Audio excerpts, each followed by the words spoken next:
how are you? I am Sumit Ghosh. Today in this video we will study the fifth chapter of fifth standard and the name of the chapter is Mission Moon. So students, हम लोग इस story में moon mission के बारे में पढ़ेंगे। इस moon mission का नेम था अपोलो 2। इस मिशन में क्या हुआ, किस प्रकार एस्ट्रोनॉट्स मून पर पहुँचे और उसके बाद और क्या क्या हुआ, इस स्टोरी में उसी को एलैबोरेट किया गया है, उसी को बताया गया है। So students, let's start this chapter. A huge rocket was all set to launch into space on July 16, 1969 at Cape Kennedy Space Center, Houston, America. एक बहुत ही बड़ा रॉकेट लॉन्च होने के लिए तैयार था 16 जुलाई 1969 को केप कैनेडी स्पेस सेंटर। ये उस स्पेस सेंटर का नाम है जहाँ से वो रॉकेट लॉन्च होने वाला था। ये रॉकेट लॉन्च होने वाला था 16 जुलाई 1969 को। और ये जो केप कैनेडी स्पेस सेंटर है ये है ह्यूस्टन नाम के स्टेट में, अमेरिका में। The rocket carried a spaceship. उस रॉकेट में एक स्पेसशिप था जिसका नाम था अपोलो 2। 3 ब्रेव एस्ट्रोनॉट्स, 3 बहादुर अंतरिक्ष यात्री जिनके नाम हैं Neil Armstrong, Michael Collins and Edwin Aldrin were part of this ambitious mission. और इस महत्वाकांक्षी मिशन के ये तीनों हिस्सा थे, ये तीनों एस्ट्रोनॉट इस महत्वाकांक्षी मिशन के हिस्सा थे। This journey was going to be one of its kind. ये जर्नी जो था ये अपने तरह का सबसे पहला जर्नी होने वाला था। The longest and the fastest journey ever and the destination was the moon. ये जर्नी सबसे लंबा और सबसे तेज़ जर्नी होने वाला था। और ये तीनों एस्ट्रोनॉट्स कहाँ जा रहे थे? ये तीनों एस्ट्रोनॉट्स जा रहे थे मून पर, मतलब चांद पर जा रहे थे। Apollo 2 took off at 1:31 p.m. It soon left behind the Earth atmosphere and started orbiting the Earth. Apollo 2 ठीक 1:31 पर टुक ऑफ किया, मतलब उसने अपनी उड़ान भरी। It soon left behind the Earth's atmosphere. Rocket जल्द ही अर्थ के एटमॉस्फेयर से बाहर निकल गया और अर्थ का ऑर्बिटिंग करना स्टार्ट कर दिया। ऑर्बिटिंग करने का मतलब है अर्थ के चारों ओर घूमना स्टार्ट कर दिया। 2.5 hours later, 2 घंटा 30 मिनट के बाद Apollo 2 had moved away from the Earth and was on its way to the moon. 2 घंटे 30 मिनट के बाद वो रॉकेट अर्थ को अलविदा कहा और अपनी मून की यात्रा पर निकल पड़ा। The 3 astronauts were busy nothing down whatever they observed and kept sending message to mission control in Houston. वो तीनों एस्ट्रोनॉट्स बिजी थे, वो सब कुछ ऑब्जर्व कर रहे थे, सब कुछ देख रहे थे, कैसे पैरामीटर्स काम कर रहे हैं, कैसे मशीन्स काम कर रहे हैं, कैसे इंजन वर्क कर रहा है एट्सेट्रा। और जो भी डेटा था उसे वो अपने मिशन कंट्रोल जो कि ह्यूस्टन में था वो उन्हें सेंड कर रहे थे। Mission control was unmatched in its team of skilful scientist and state of art instruments.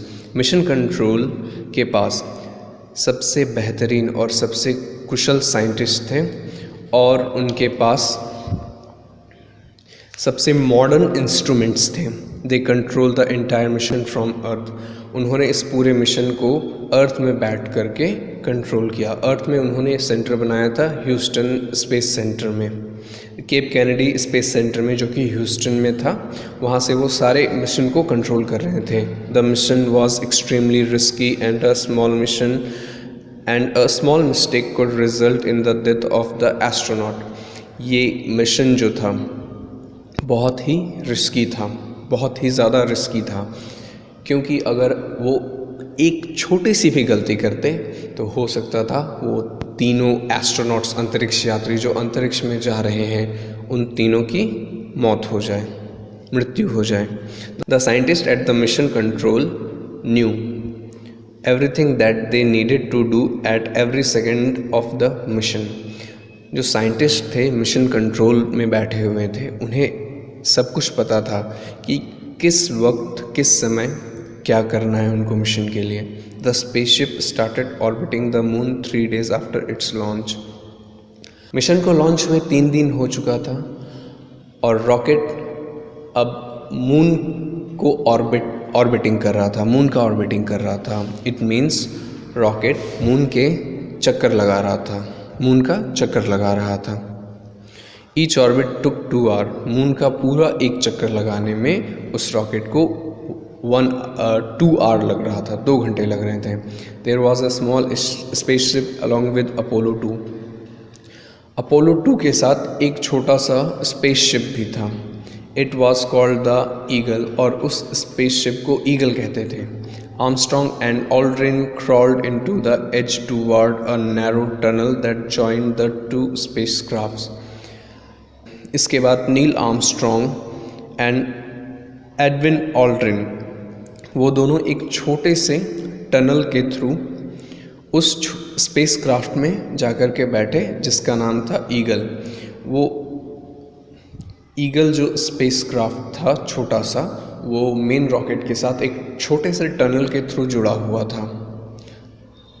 उसी टनल को क्रॉस करके Edwin Aldrin and Neil Armstrong उस स्पेसशिप पे बैठे. After checking the equipments inside the eagle, फिर उन दोनों ने ईगल के अंदर जितने भी इक्विपमेंट्स, औजार, मशीन्स लगे हुए थे उनको चेक किया.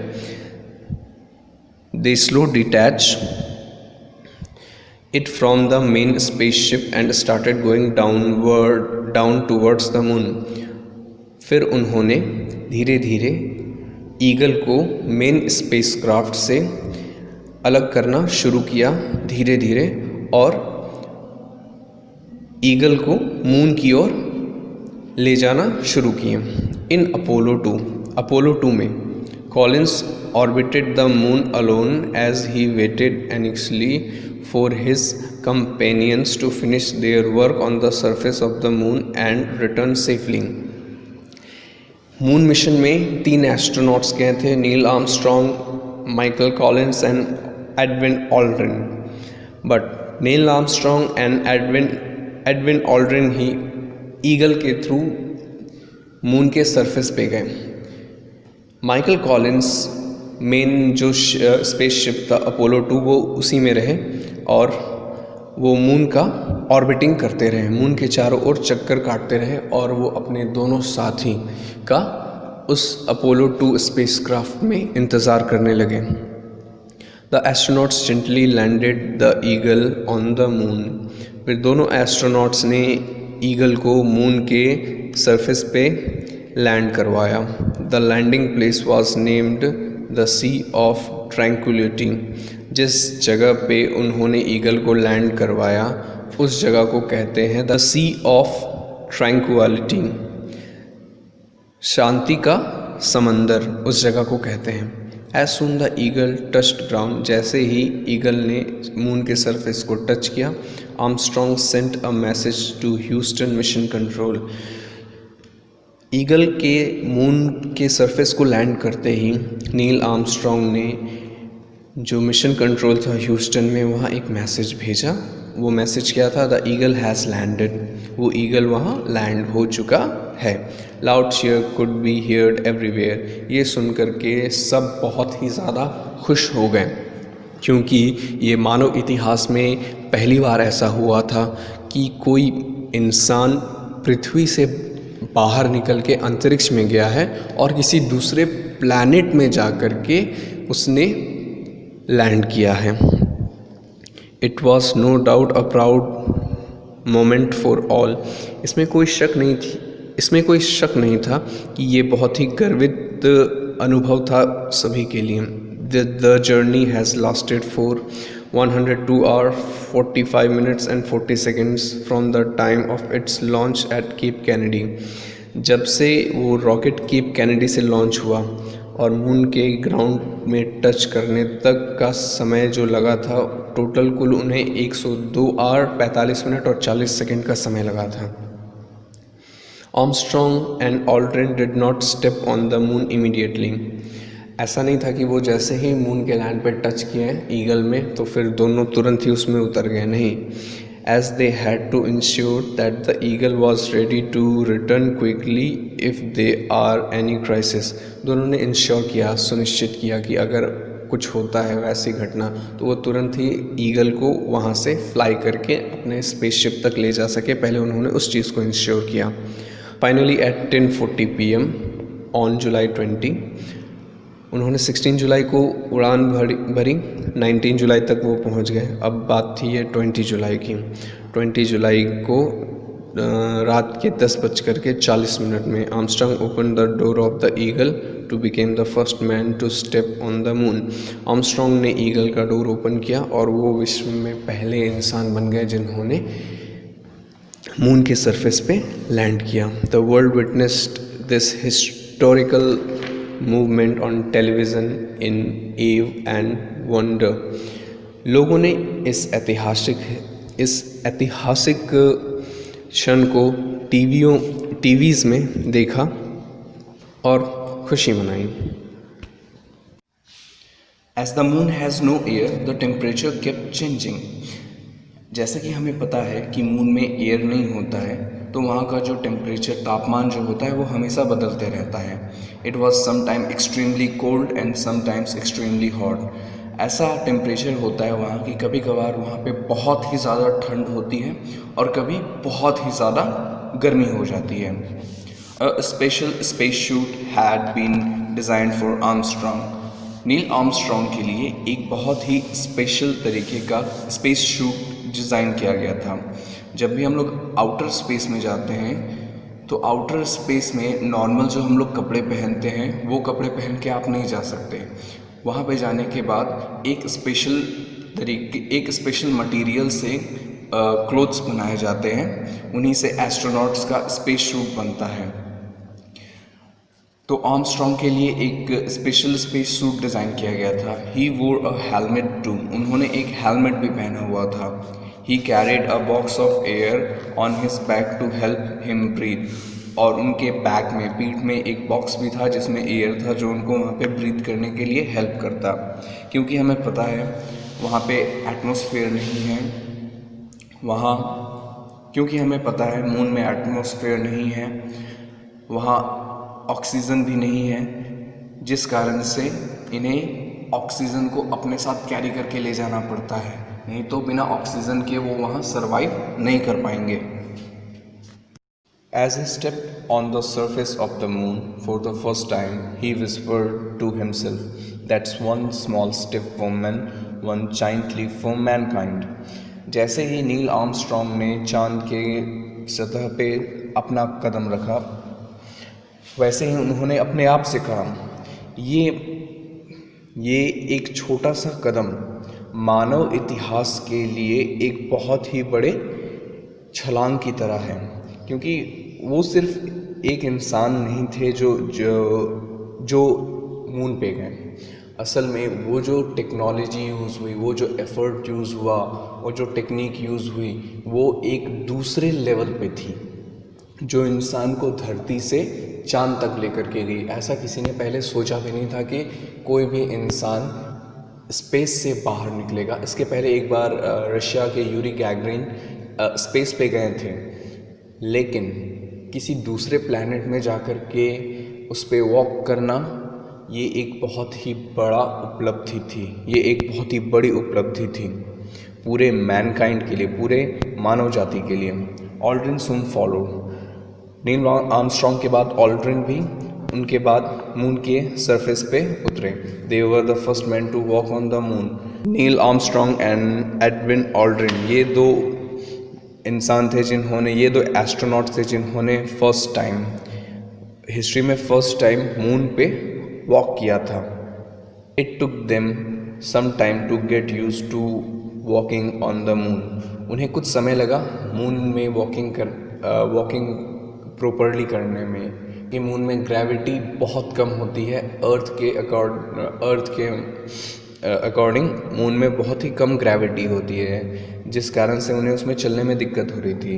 तो फिर उन्होंने थोड़ा सा टाइम लगा और वो उसके यूज टू हो गए। Unlike earth, the moons gravity was very less, hence tiny steps result a long jump. Moon पर ग्रेविटी बहुत ही कम है।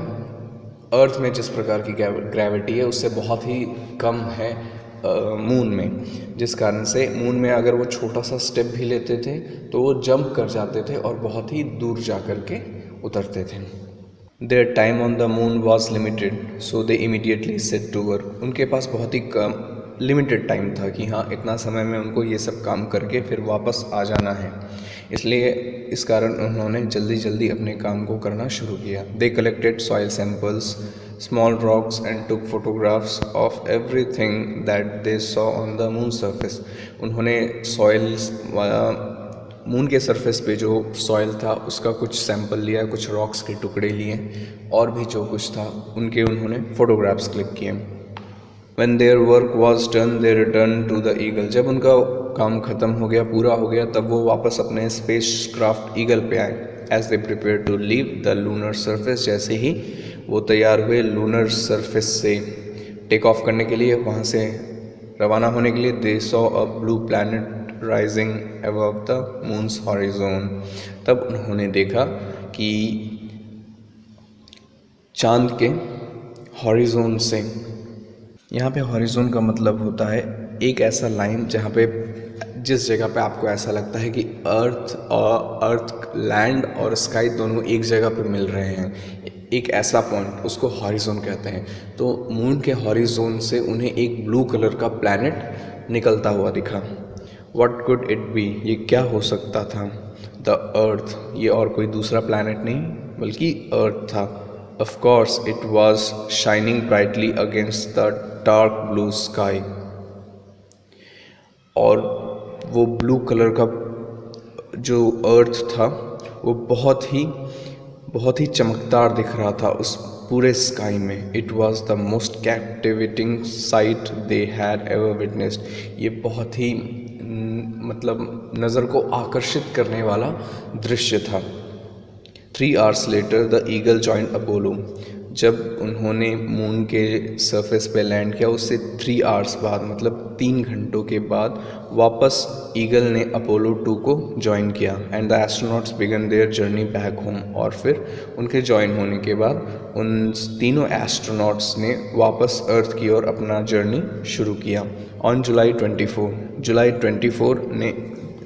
24 को Apollo 2 entered the earth's atmosphere.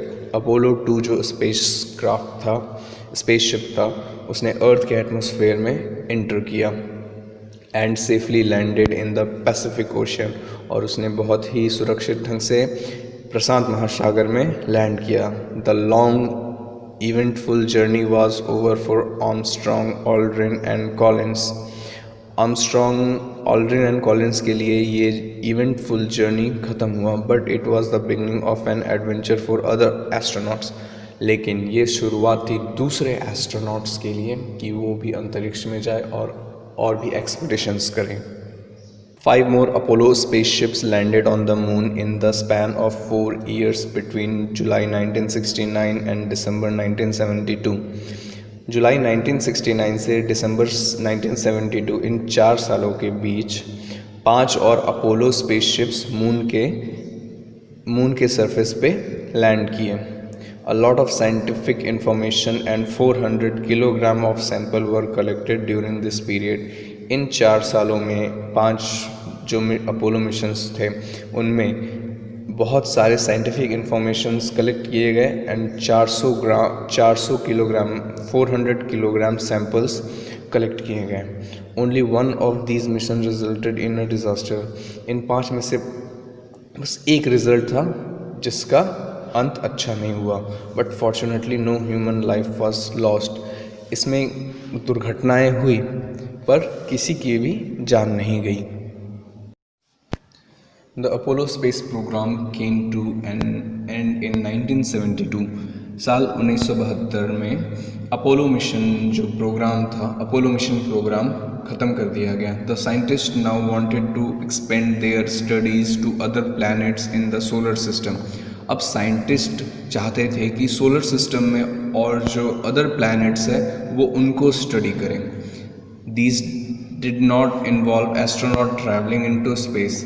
In missions में जब दूसरे प्लैनेट्स को स्टडी करने की बात हुई तो इन मिशंस में एस्ट्रोनॉट्स अंतरिक्ष यात्री दूसरे प्लैनेट्स पे नहीं जाएंगे, as the journey was far too long and dangerous.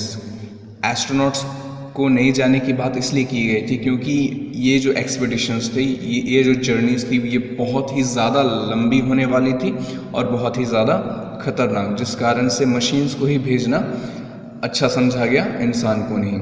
The spacecraft Voyager sent back some wonderful photographs of the planet Saturn in 1989। इसी के तहत एक स्पेसक्राफ्ट भेजा गया जिसका नाम था Voyager, जिसने प्लैनेट सैटर्न की 1981 में एक बहुत ही अच्छी फोटोग्राफ को क्लिक किया। 1986 में प्लैनेट यूरेनस का एक बहुत ही अच्छा पिक को क्लिक किया और नेपच्यून के पिक्चर को क्लिक किया 1989 में। On December 4, 1996, a spacecraft called Mars Pathfinder set off for the planet Mars। 1996 दिसंबर 4 में, साल 1996 4 दिसंबर को एक स्पेसक्राफ्ट जिसका नाम था मार्स पाथफाइंडर, उसे मार्स के प्लैनेट के लिए लॉन्च किया गया ऑन जुलाई 4, 1997। जुलाई 4, 1997 में this spacecraft left a special vehicle called rover on Mars to explore the planet further.